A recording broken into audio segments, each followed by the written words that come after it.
We are continuing this evening in our series in Nehemiah. We've kept our prayers this evening quite short because what we have in chapter 9 of Nehemiah is a very long prayer, amongst other things. And so we're going to read chapter 9 in its entirety. If you're not sure where that is, it's in the Old Testament. It's one of the last of the histories. So we're on the middle of the Old Testament. Comes after Ezra. Let's read Nehemiah chapter 9 together. On the 24th day of the same month, the Israelites gathered together, fasting and wearing sackcloth and putting dust on their heads. Those of Israelite descent had separated themselves from all foreigners. They stood in their places and confessed their sins and the sins of their ancestors. They stood where they were and read from the book of the law of the Lord their God for a quarter of the day, and spent another quarter in confession and in worshipping the Lord their God. Standing on the stairs of the Levites were Jeshua, Bani, Kadmiel, Shebaniah, Buni, Sherebiah, Bani, and Kenani. They cried out with loud voices to the Lord their God. And the Levites, Jeshua, Kadmiel, Bani, Hashbaniah, Sherebiah, Hodiah, Shebaniah, and Pethahiah said, "Stand up and praise the Lord your God, who is from everlasting to everlasting. Blessed be your glorious name, and may it be exalted above all blessing and praise. You alone are the Lord. You made the heavens, even the highest heavens, and all their starry host, the earth and all that is on it, the seas and all that is in them. You give life to everything, and the multitudes of heaven worship you. You are the Lord God who chose Abram and brought him out of Ur of the Chaldeans and named him Abraham. You found his heart faithful to you, and you made a covenant with him to give to his descendants the land of the Canaanites, Hittites, Amorites, Perizzites, Jebusites, and Girgashites. You have kept your promise because you are righteous. You saw the suffering of our ancestors in Egypt. You heard their cry at the Red Sea. You sent signs and wonders against Pharaoh, against all his officials, and all the people of his land. For you knew how arrogantly the Egyptians treated them. You made a name for yourself, which remains to this day. You divided the sea before them, so that they passed through it on dry ground. But you hurled their pursuers into the depths like a stone into mighty waters. By day, you led them with a pillar of cloud, and by night with a pillar of fire to give them light on the way they were to take. You came down on Mount Sinai. You spoke to them from heaven. You gave them regulations and laws that are just and right, and decrees and commands that are good. You made known to them your holy Sabbath, and gave them commands, decrees, and laws through your servant Moses. In their hunger you gave them bread from heaven, and in their thirst you brought them water from the rock. You told them to go in and take possession of the land you had sworn with uplifted hand to give them. But they, our ancestors, became arrogant and stiff-necked, and they did not obey your commands. They refused to listen and failed to remember the miracles you performed among them. They became stiff-necked and in their rebellion appointed a leader in order to return to their slavery.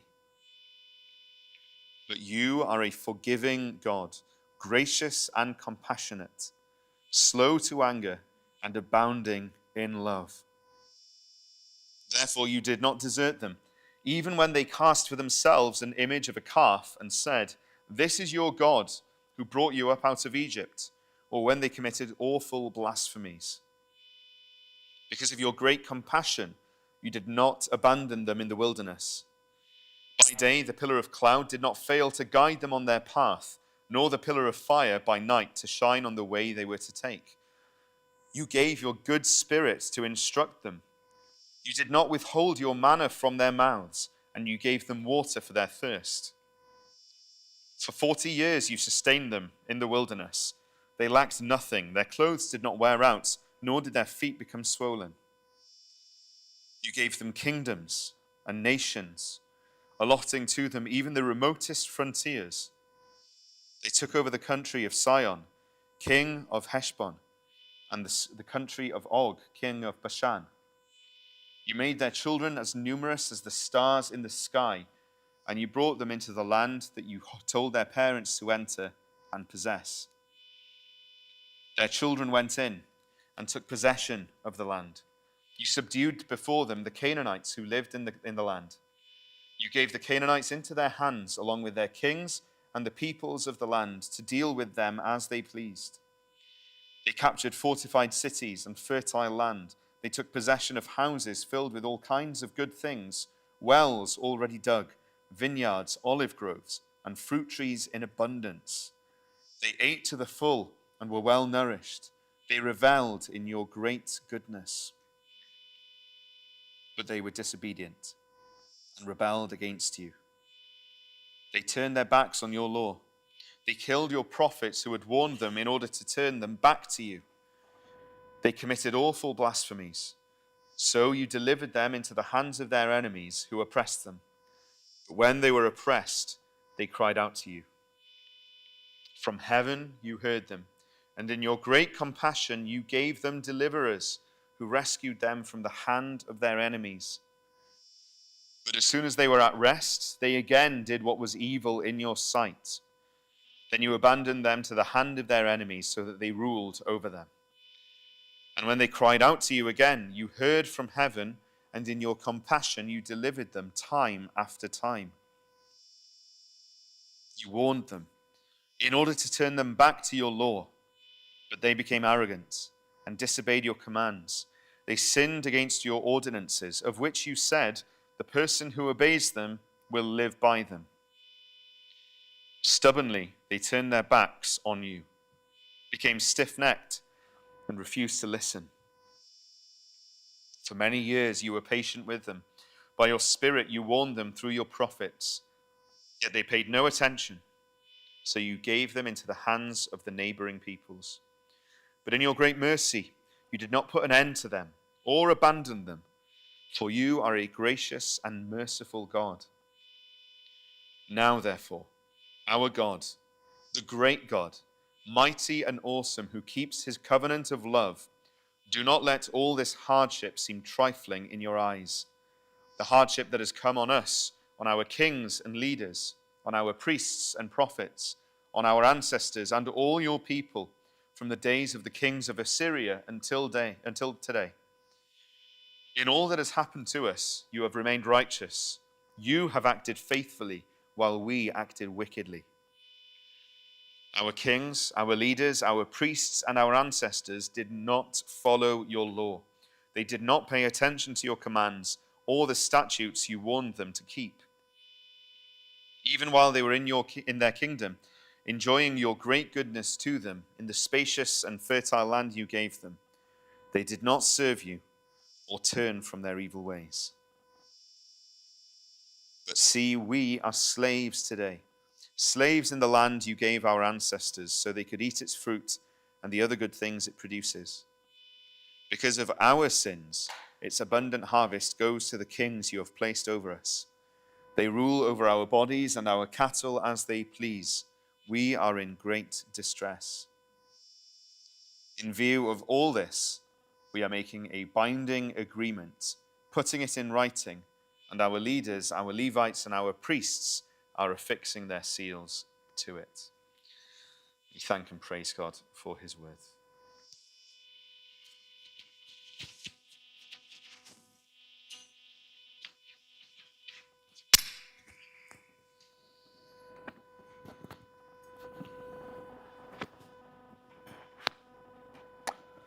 Okay, well, good evening, first of all. It's good to be able to gather around God's word again. And we're in the book of Nehemiah. If you are new to us, we've reached chapter 9, as you may have guessed from the reading. And just to sort of give you some sort of a recap then, God's people, the Israelites, were taken into captivity, Babylonian captivity, or Persian initially, because of their own sinfulness, their own rebellion to God. They went and they worshipped other gods. And that wasn't God being simply sort of casting them out, but rather teaching them, if you're not going to love me and serve me, then you need to be taken out of the place of my blessing and my presence, with a plan of bringing them back. And there was a promise when he cast them out, I will bring back a remnant, a small sort of remainder of people who will come back and will serve me and will love me truly with their hearts. And last week then we looked at chapter 8, which is a significant chapter in the book of Nehemiah. It's maybe considered the sort of turning point of the book of Nehemiah and of history at that time, where all of a sudden, but not really all of a sudden as we saw last week, there was a change in their attitude of heart towards God's word and God's law in particular. They came to Ezra, a priest at the time, and said, can you please teach us what God is saying to us? There was a desire to know God's voice, know what God has to say to them, and to desire to live by it. And that led to them grieving, mourning, first of all, their sin, because when they read the law, all of a sudden they came to realize just how far they'd fallen, how they'd fallen short. Hannah and Joseph in school often get a spelling test, and it's usually 10 out of 10 questions that they get, or 10 words that they have to spell correctly. And when they get the results back, they know either how well they've done or how far they've fallen. It depends, doesn't it, on usually how well they've prepared and how well they've sort of revised. But they'll know if they've done a good job, that they've had 10 out of 10 perhaps, or 8 or 9 out of 10. But if they've done a bad job, it's slightly lower on the scale. Well, if you were to have that sort of a scale in Israel at this time, and the word of God or the law of God versus how they've done, they would be right at the bottom. They've failed at almost every hurdle, in fact. They haven't loved God as they should. They haven't served God as they should. In fact, they've gone off and served other gods at the same time. And so things were looking bleak. And in a sense, then, they were grieving because they'd realized finally how far they'd fallen, how badly they'd done. And at the same time, as they were reading the law of God, they were realizing just how glorious God is, just how mighty God is. And so in both cases, they were kind of made to realize how bad they were and how great God is. And we'll see a bit more of that today. But in all that, there was hope, because that was actually a sign that God was at work. The fact that they were grieving, the fact that they were sad about their sin, was a great sign that they were being convicted. And after that sort of conviction of sin comes what we see tonight, really, which is a confession. Praise and confession. And if you want a theme for tonight, then a revived heart is a praising and a confessing heart. A revived heart is a praising heart and a confessing heart. What we see here then, having sort of been met with God's word and continually met with God's word, is that they confess their sins and they praise the Lord. Next week we'll see that they covenant with the Lord as well, but I won't cut across that because we'll see it next week. But you'll notice then, verse 1, the setting for it, if you like, is the 24th day of the same month. It would be very handy if you have a Bible in front of you today as well, by the way. But they gather together, and so it's 3 weeks basically has gone since they celebrated the Festival of Booths. That's the point here then. And they come together and they are confessing. They are seeking the Lord. They aren't less serious. They are more serious about seeking God. Now, confession, they say, is good for the soul. More importantly than that, unless we confess, there's no restoration. Unless we confess, you cannot be made right with God. In fact, throughout the scriptures, there are examples of that. Proverbs 28:13, whoever conceals their sins does not prosper, but the one who confesses and renounces them finds mercy. Psalm 32 verse 5. Then I acknowledged my sin to you and did not cover up my iniquity. I said, I will confess my transgressions to the Lord, and you forgave the guilt of my sin. It's actually the pattern we see in the prodigal son as well. He comes to the father, and the son says, Father, I have sinned against heaven and against you. I am no longer worthy to be called your son. And what happens? The father says to his servants, quick, bring the best robe and put it on him. Put a ring on his finger and sandals on his feet. Bring the fattened calf and kill it. Let's have a feast and celebrate, for this son of mine was dead and is now alive again. He was lost and is found. Acts 3 verse 19, repent then and turn to God so that your sins may be wiped out, that times of refreshing may come from the Lord. And in 2 Corinthians 7, it says, when Paul is writing to the Corinthian church, he says, even if I caused you sorrow by my letter, which was a convicting letter, I do not regret it. Though I did regret it, I see that my letter hurt you, but only for a little while. Yet now I am happy, not because you were made sorry, but because your sorrow led you to repentance. For you became sorrowful as God intended, and so were not harmed in any way by us. Godly sorrow brings repentance that leads to salvation and leaves no regret, but worldly sorrow brings death. See what this godly sorrow has produced in you. What earnestness, what eagerness to clear yourselves, what indignation, what alarm, what longing, what concern, what readiness to see justice done. At every point you have proved yourselves to be innocent in this matter. Do you see the point? Confession is good because of where it leads us to, which is repentance and salvation. And so here then, the people of Jerusalem at the time, they are seeking the Lord more and more earnestly.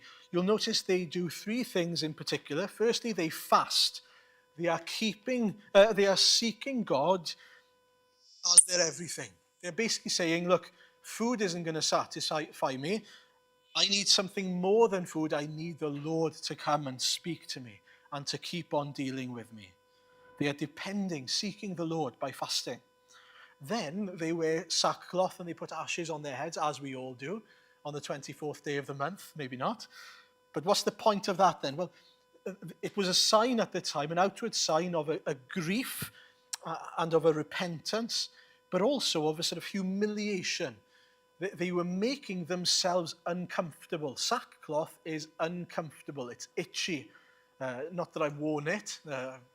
Wouldn't choose to wear it. But the point is they're making themselves uncomfortable because in their souls they're aware I shouldn't be comfortable right now because I'm not right.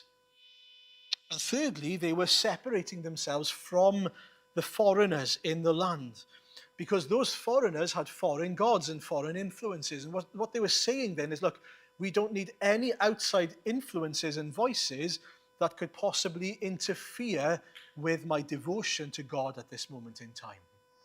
I want to have tunnel vision with regards to God's word. I want to be completely and solely focused on what God has to say to me.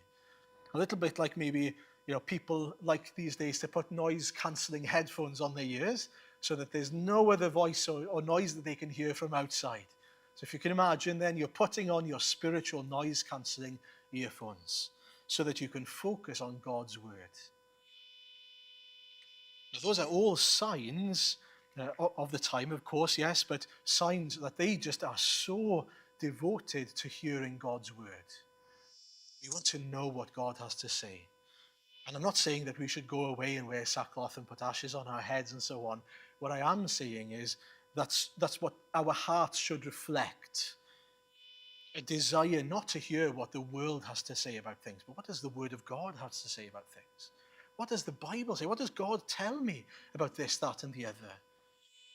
So we need to be careful of how many voices and influences we listen to from outside of God's word. Do we have the earphones in place to make sure that we are devoted to God's word?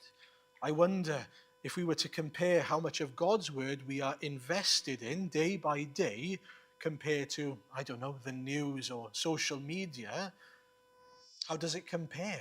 How does it compare in terms of the amount of time you might spend on those things compared to the Word of God?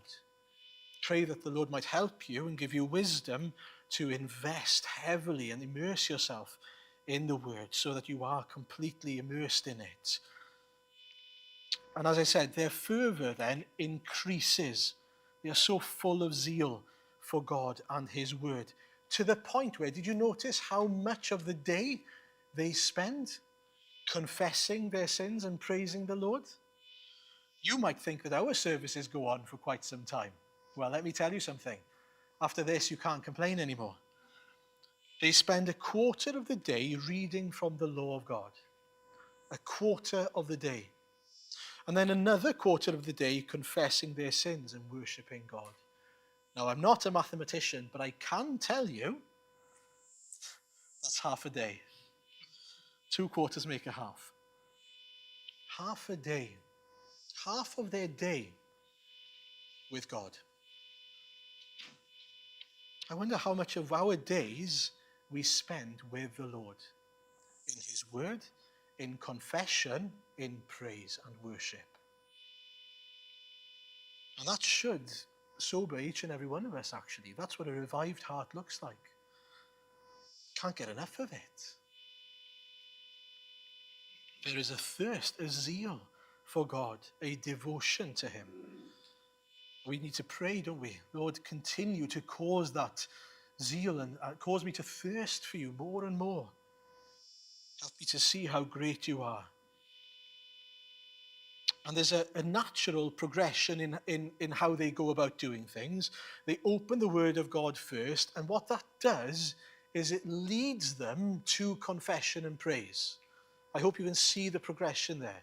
That's why they start off with opening the Word of God. And that's what will happen to us. If you spend time in the Word, it will deal with you eventually. If you spend time reading the Word of God, it will bring about a response, which is usually confession and praise. It'll open up your eyes and your heart. The law in particular does that. The law is not there to save us. The law is there to do many things, but it's not there to save us. As it says in Romans 3 verse 20, therefore, no one will be declared righteous in God's sight by the works of the law. Rather, through the law, we become conscious of our sin. So one thing we do when we come and read the law of God is we realize just how far we've fallen, how short we have come. But then we look to Christ and we see how perfect He is, how He's met all the demands of the law, how different He is, how perfect He is. And then we read that He is our righteousness. And so you've got these people who are seeking God's word. What do you have to say to me, Lord? And it's not very pleasant. We've fallen short. And that leads them to confession. But as they read about what God says and what's sort of God's standards are and how God has worked in the past, they not only see how far they've fallen, but they also see how amazing their God is. That's the amazing thing here. Just how patient, how compassionate, how wonderfully gracious their God has been. And that's what we're going to look at. And don't worry, we're not going to go through the entire prayer. We're going to look at it really as a sort of bird's eye view of the prayer and see how we learn certain things about God, about us, and then how that helps us to worship the Lord where we are now. So those 3 things then.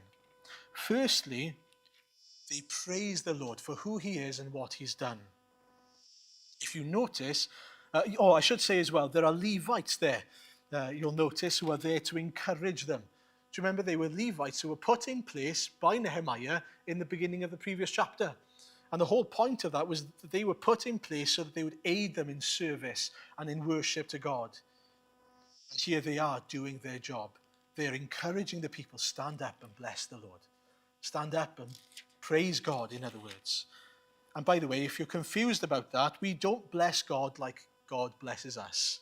It's not that we are giving God something that increases His quality of life somehow, which is different to what He does for us. When we bless the Lord, we are simply acknowledging his greatness and his goodness and his glory. Very different.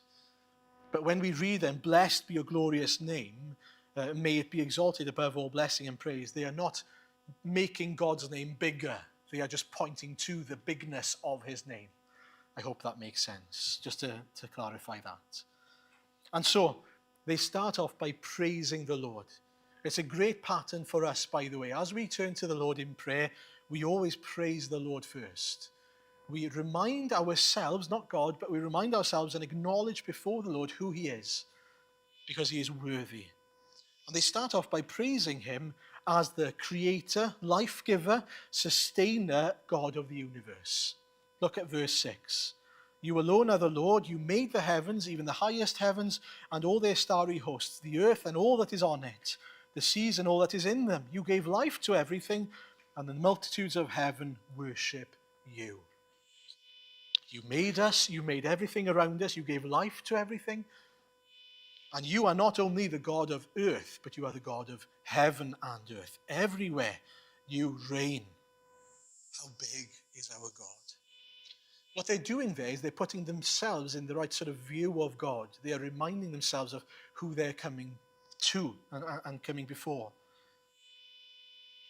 But he's not only this great and almighty creator God, because if you go on to the very next verse, they praise him for the God that he is as he draws near as well, as he comes close. You are the Lord God who chose Abram and brought him out of Ur of the Chaldeans and named him Abraham. So not only is he's this big God who is the creator and sustainer of all life, he's also the God that came to this one man who was a nobody and said, I'm going to make a covenant with you, and I'm going to love you, and I'm going to bless you in ways you could never imagine. Just like he is to us, isn't he? He is the God who has made the mountains. He's made all of Wales, the UK, Europe, all of it. And yet he's also entered into our lives. And he speaks to me tonight. That's incredible. He's the God who is so great and yet comes so far down, so near to us, and walks alongside us, and blesses us, and covenants with his people. He's so amazing in that he is both big, yet he draws not only close, but low down to people like you and me. And then what we see is that they look back at their history as a people, not only them, but their ancestors. And you go all the way from Abraham, and the prayer takes them all the way through to where they have come to at that time in the book of Nehemiah. And there are two things that are very clear that we learn in this prayer. God is amazing, people are awful. That's the long and short of it. God is amazing, people are awful. I'm going to prove it to you very quickly. Okay? Very simply. God is amazing. Look at verses 9 to 15. You saw the suffering of your ancestors in Egypt. You heard their cry at the Red Sea. They were there of their own doing, by the way. You sent signs and wonders against Pharaoh, against all his officials and all the people of his land, for you knew how arrogantly the Egyptians treated them. You made a name for yourself, which remains to this day. You divided the sea before them so that they passed through it on dry ground, but you hurled their pursuers into the depths like a stone into mighty waters. By day you led them with a pillar of cloud, and by night with a pillar of fire to give them light on the way they were to take. You came down on Mount Sinai, you spoke to them from heaven, you gave them regulations and laws that are just and right, and decrees and commands that are good. You made known to them your holy Sabbath, and gave them commands, decrees and laws through your servant Moses. In their hunger you gave them bread from heaven, in their thirst you brought them water from the rock. You told them to go in and take possession of the land you had sworn with uplifted hand to give them. And look at the end of verse 17. But you are a forgiving God, gracious and compassionate, slow to anger and abounding in love. Therefore, you did not desert them. You'll notice I've skipped over some bits there. Verse 19 to 25. Because of your great compassion, you did not abandon them in the wilderness. By day, the pillar of cloud did not fail to guide them on their path, nor the pillar of fire by night to shine on the way they were to take. You gave your good spirit to instruct them. You did not withhold your manna from their mouths, and you gave them water for their thirst. For 40 years you sustained them in the wilderness. They lacked nothing. Their clothes did not wear out, nor did their feet become swollen. You gave them kingdoms and nations, allotting to them even the remotest frontiers. They took over the country of Sihon, king of Heshbon, and the country of Og, king of Bashan. You made their children as numerous as the stars in the sky, and you brought them into the land that you told their parents to enter and possess. Their children went in and took possession of the land. You subdued before them the Canaanites who lived in the land. You gave the Canaanites into their hands, along with their kings and the peoples of the land, to deal with them as they pleased. They captured fortified cities and fertile land. They took possession of houses filled with all kinds of good things, wells already dug, vineyards, olive groves, and fruit trees in abundance.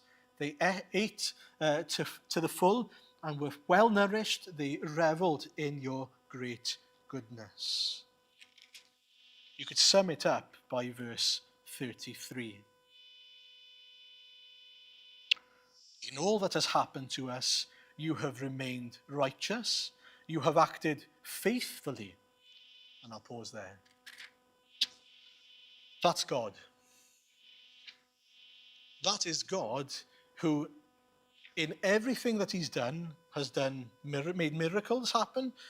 He's fed them, he's sustained them, brought them out of places that they shouldn't be in the first place, blessed them with all sorts of land, good things, kept them. Anything that they needed was provided for them. He is a good God. Bearing in mind, they didn't ask for any of it, and they certainly didn't deserve any of that. God is amazing. God is so good, gracious, patient, and compassionate. What's the opposite then? On the other hand, what about the people?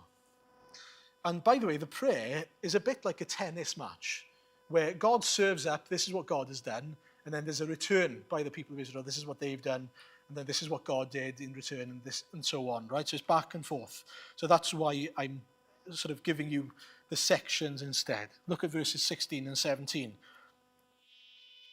So God had brought them out of Egypt, made miracles so that they've got bread and water, all sorts of things. Verse 16 and 17. But they, our ancestors, became arrogant and stiff-necked, and they did not obey your commands. They refused to listen and failed to remember the miracles that you performed among them. They became stiff-necked, I know how that feels, and in their rebellion appointed a leader in order to return to their slavery. But you are a forgiving God. And then look at verse 18. Even when they cast for themselves an image of a calf and said, this is your God who brought you up out of Egypt, or when they committed awful blasphemies. 26 and 27. But they were disobedient and rebelled against you. They turned their backs on your law. They killed your prophets who had warned them in order to turn them back to you. They committed awful blasphemies.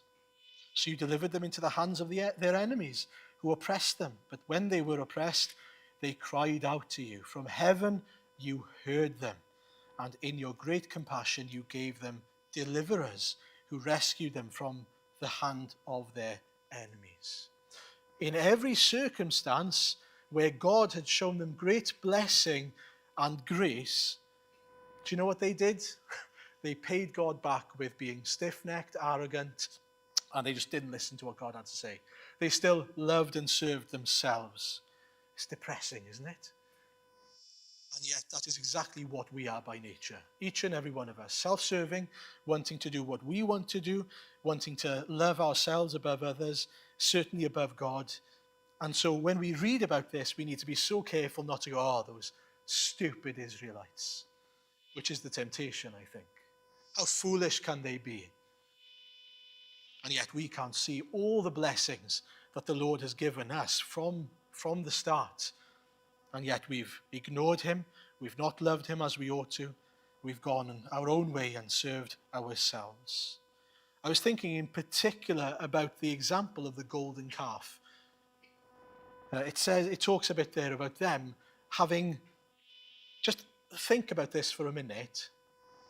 They'd experienced manna, which is sort of like bread or little coriander type balls, it seems. Just imagine bread raining down from heaven. Just imagine that. It's hard to imagine, I think. Just raining food. And then imagine someone hitting a rock and water just comes out of it, meeting your needs. That's what they experienced. Then imagine walking through the wilderness for 40 years, and throughout that 40 years, your clothes don't perish at all. Your sandals don't wear out, and your feet never get swollen. Incredible. And yet, look at how quickly they go and they make a golden calf, and they worship that calf instead and attribute glory, give glory to that God for what God, the true God, had done. How quickly they lose sight, they lose perspective of reality. And that's exactly our problem. Do you know, we've forgotten already, and that's just fact, how great the Lord has been to us in the last year by this year. We forget the deeds, the great and mighty deeds of grace that God has done. If you were to actually meditate on your life and look back, more often, more and more often, you would have more and more reason to praise God for what he's done. And that's the lesson of this prayer, by the way, for us. What they do as they look back is that they look at how the Lord has worked through generations. And they go, how amazing is our God? Their view of God increases. God doesn't increase, but their view of him does. As they learn, as they read the law, and as they read of their history as a people, they go, God has done this for us. God has done that for us. God has done the other for us. How amazing is our God? How compassionate, how patient, how gracious, how merciful has he been? And in light of that, how stiff-necked have we been? Oh, how silly we've been. And so as they look back, they realize just how amazing their God is. And we should be doing that in sort of a twofold manner. We should be doing that both in our own personal lives, but also as we look back at history, at the Word of God, and at the way God has worked throughout history. He is the same God. He is our God, the God who did this for Moses. He has been gracious before. And that should really encourage us, because if he can be gracious and use a murderer like Moses or a deceiver like Jacob, he can use you and me. If he can bless and save people like that, he can save people like us. If he can covenant with them, he can covenant with an even newer covenant with us. What an encouragement that is for us. But not only that. From verse 32 onwards, it's a little bit different. Because what happens is they've been looking back, but then there's the word now. Now, therefore, our God, the great God, mighty and awesome, who keeps his covenant of love. Do not let all this hardship seem trifling in your eyes. The hardship that has come on us. He's now talking about the now. He talks about this hardship that their kings and leaders, their priests and prophets, those people are now facing tough times in Israel. They are not the independent country that they should be. They're not the people that they should be, that they've been called to be, that God saved them in order for them to be. And they're able to diagnose why. It's not because the Lord is, not strong enough. It's not because the Lord is angry. It's because of their sins. It's because they've acted in a particular way. And so I think it's really important that we see, as they look back at history, how their ancestors have fallen short, they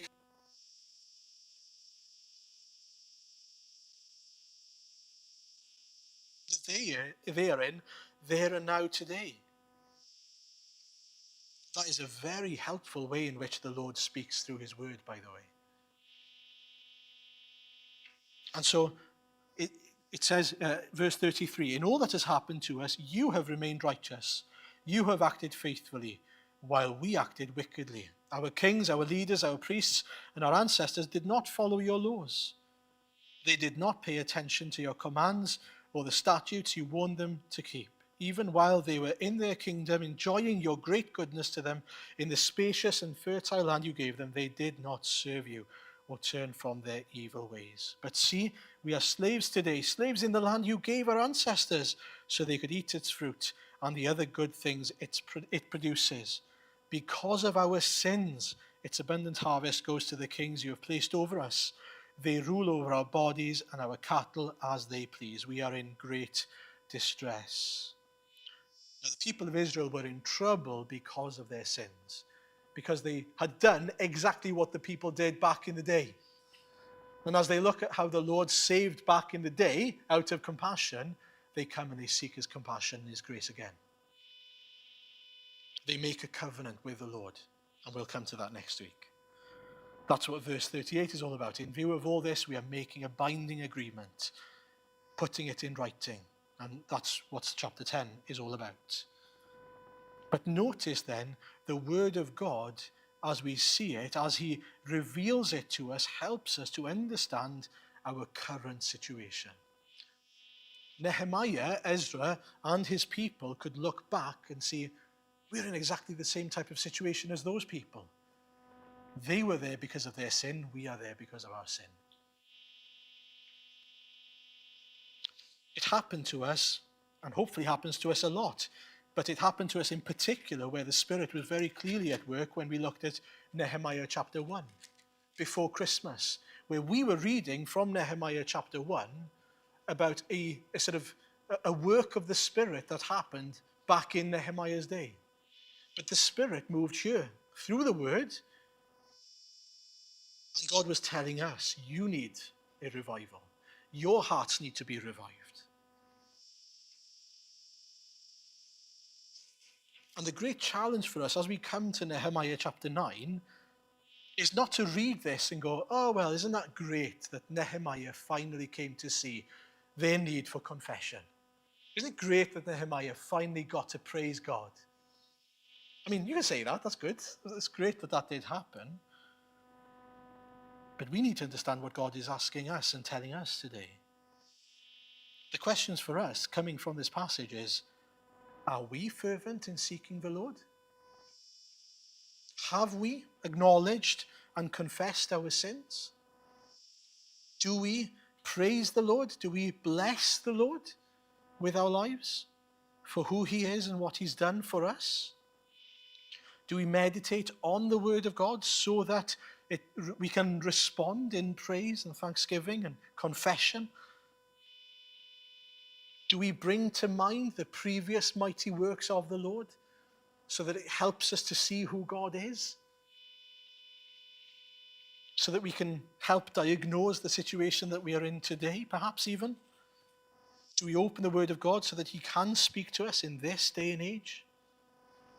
Because you see, we need our view of God corrected as well, just as Nehemiah did.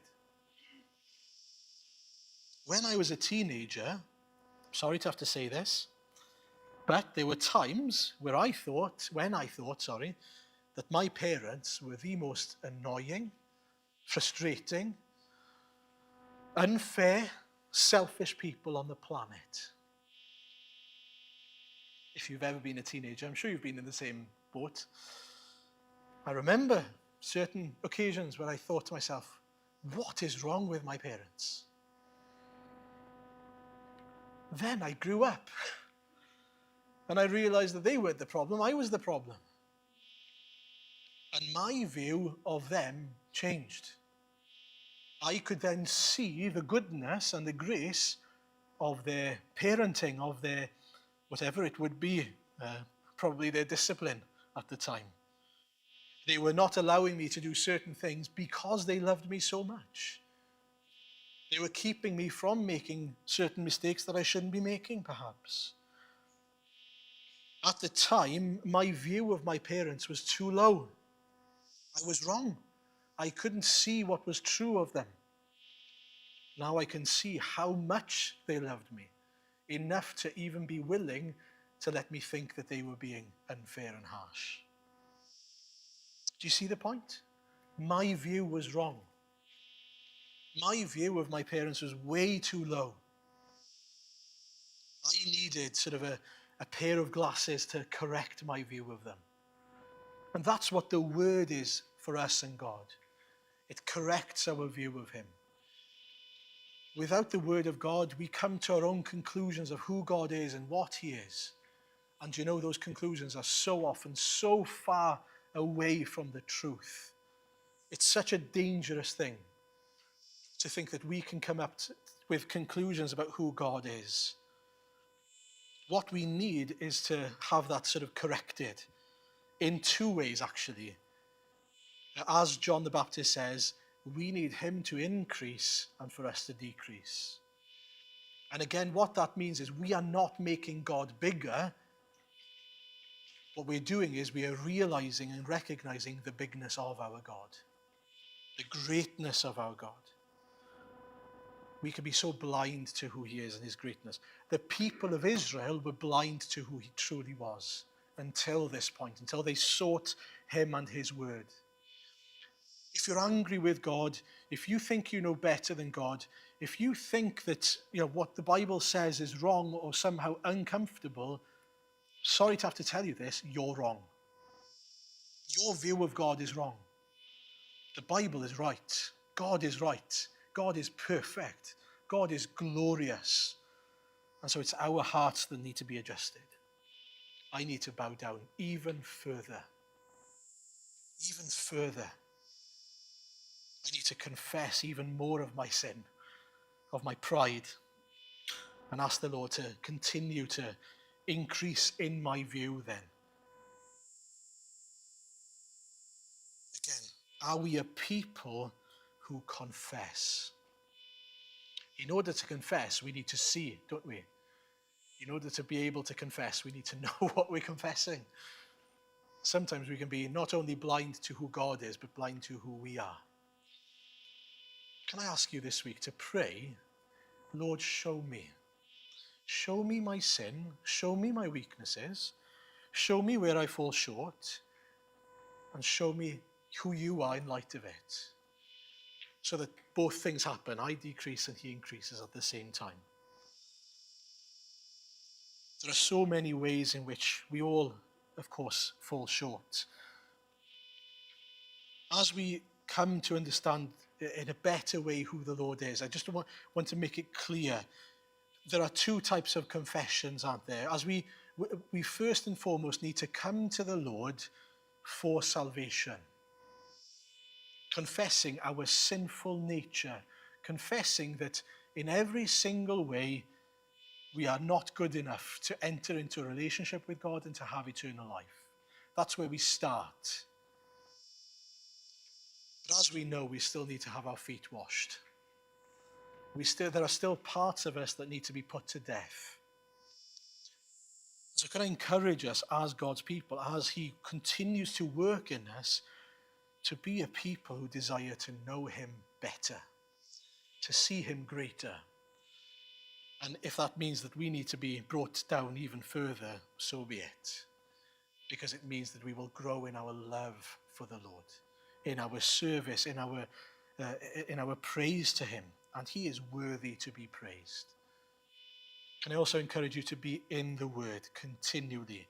Now, I don't think we should be prescriptive with this and say, right, so tomorrow now, first quarter of the day, I expect you to be reading the word of God, and the second quarter to be in confession and praise. But can I ask you to consider in your life how often you do spend time with the Lord in his word, letting the word wash over you.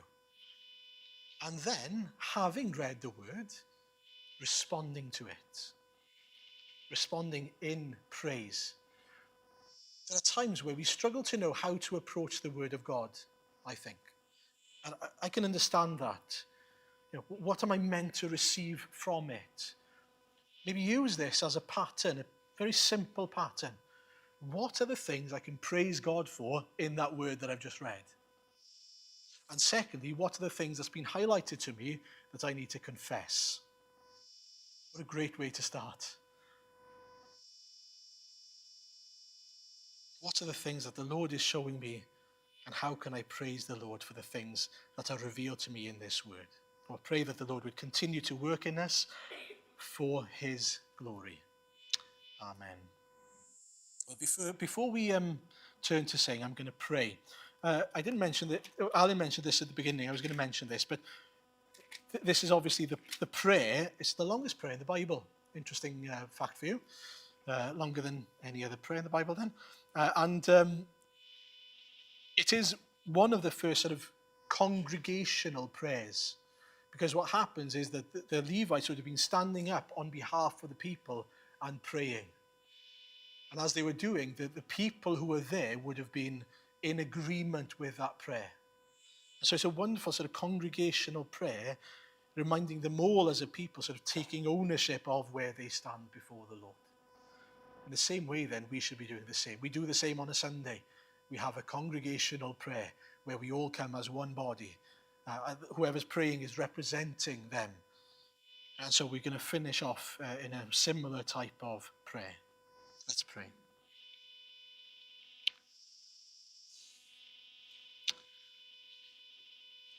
Father, we do thank you for your word. Blessed be your glorious name, and may it be exalted above all blessing and praise. You alone are the Lord. You made the heavens, even the highest heavens, and all their starry host, the earth and all that is on it, the seas and all that is in them. You gave life to everything, and the multitudes of heaven worship you. You are also the Lord God who chose us and saved us through the merit of your Son, the Lord Jesus. We thank you, Lord, that you saw us in our rebellion to you, in our sin, and that you were willing to condescend, to live life on earth, and to save us from our sins. We praise you. Despite our stiff-necked arrogance and failure to love you as we ought to, we thank you that you have made right everything that was wrong through your Son. We thank you that you have redeemed us. We thank you that you have justified us. And we thank you that we now stand before you as your children, as those who belong to you. Father, in light of all this, we pray that we would respond with a confessing heart. Lord, we continually confess how we fall short, but that the blood of Christ covers us. Lord, day by day, when we sin, we are reminded of what the Lord has done, your great and mighty work. Father, you have worked so mightily in the past when we think back to Abraham and Moses and all these people, including Nehemiah and Ezra. But even greater is the work of Christ, who has once and for all dealt with the curse of our sin. It's been nailed to the cross. We bear it no more, and we praise you. Lord, we pray that we would be a people, when we look back at what you have done, that we first and foremost would be reminded of that day by day, so that Satan cannot enter in and try to convict us of sins that do not belong to us anymore. But rather that we would be reminded that they've been paid for in full. But Lord, as we come to you acknowledging our daily sins and our daily shortcomings, we pray that you would also accept our praise and our thanks to you, that we would grow in our knowledge of you and our view of you, our right view of you. And Lord, as we do so, that we would continue then to serve you, not in order to be saved, but because we have been saved, because we delight in you. And Lord, we pray then that all these things might be for your glory, because as we just read, it is fitting. You are worthy to be exalted forevermore. And so accept our praise and thanks in and through Jesus our Saviour. Amen.